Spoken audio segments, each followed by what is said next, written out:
guys, what's going on? Jay the Reporter coming at you once again, and this is going to be video 1 of 2. But first, I want to talk about, before I even get into any Super Bowl predictions, I want to talk about something I saw come across my feed as I was kind of scrolling through the timeline when I was at work. LeBron James basically poo-pooed the All-Star game, and I'm trying to understand where he is in the business sense of basketball. All right, hear me out. The ratings for the NBA are down significantly. And this is with LA being a really good, actually both LA teams being really good. The Knicks are actually watchable. Your major market teams are starting to become watchable, which typically means, you know, viewership could possibly go up because now people in New York have a reason to tune in. They got the Nets. They also got the Knicks, who are playing pretty well. Chicago's playing pretty well. You also have the resurgence going on in Utah, very strong basketball thing. And I'm thinking, all right, NBA should be looking up, but apparently that's not the case. Now, the bulk of it does have to do with the fact that some people were turned off by the messaging in the bubble, but that's for a separate conversation. With what's happening here with LeBron, and this is where I want people to really understand this here. He basically said he'll be there if he's asked to be there, but he won't be all in it. Do you know what you're telling your fan base right now, who you need to be impressing? Because they're leaving. They're not watching.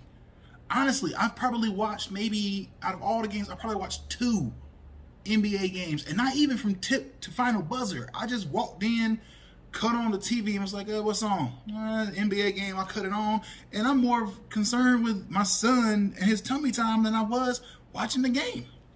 So it lets you know that the NBA is not really grabbing the way it had before. Now, the All-Star game is supposed to be in Atlanta, and he's basically poo-pooing the All-Star game by saying, well, we're still in the middle of a pandemic. Dude, at this rate and the way things are going, I don't see this clearing up for several years. So with this being the case, either you get it, keep in mind, you're still able to work, still able to do your job, make your money. There are a lot of people who don't have a job to go to because it was taken away due to COVID.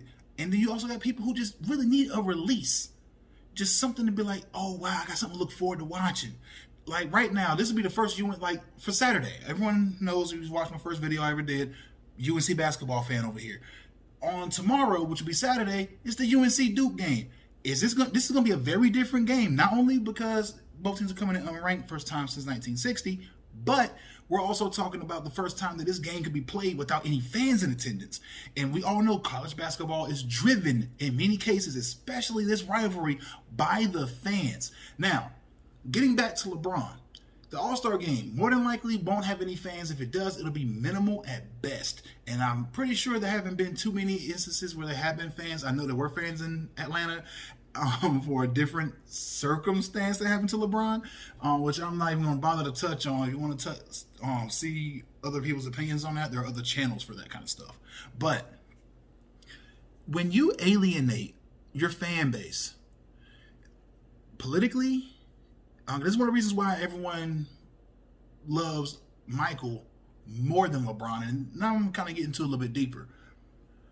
When people tried this same political stuff with Michael, he shut it down. He said, look, I'm not getting you, and you're not going anywhere near that part of me. Like, there are people who, like, no one really knows what Michael Jordan's political standings is. People tried to paint him as a Republican simply because he said Republicans buy shoes too. So that's why you're not going to catch him out there on the social end of things, or on the justice end. You're not going to catch him on that. He said, look, my job is to get out there and win championships. That's what I'm going to do.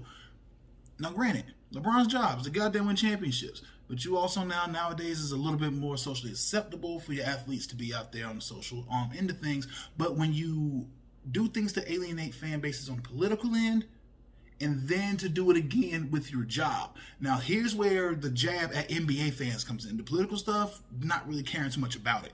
But in the basketball sense of things, the fans recognize you as one of the best players in the NBA.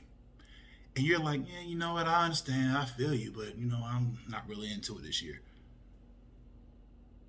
That's a serious. Now you talk about the game, All-Star game happening being a slap in the player's face.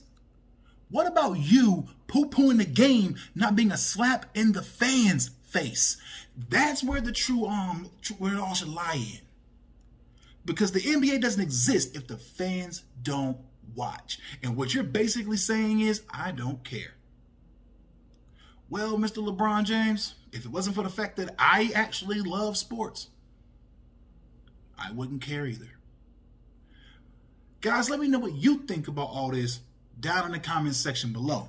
Also, do not forget, guys, like, share, comment, subscribe to the channel. Guys, we are this close to 1K. This close. And we're trying to hit that. I'm also thinking about doing a stream after the game on Sunday. But, guys, let me know what you think about all that. Like I said, just talked about down in the comment section below. My name is Jada Reporter, signing out. Peace.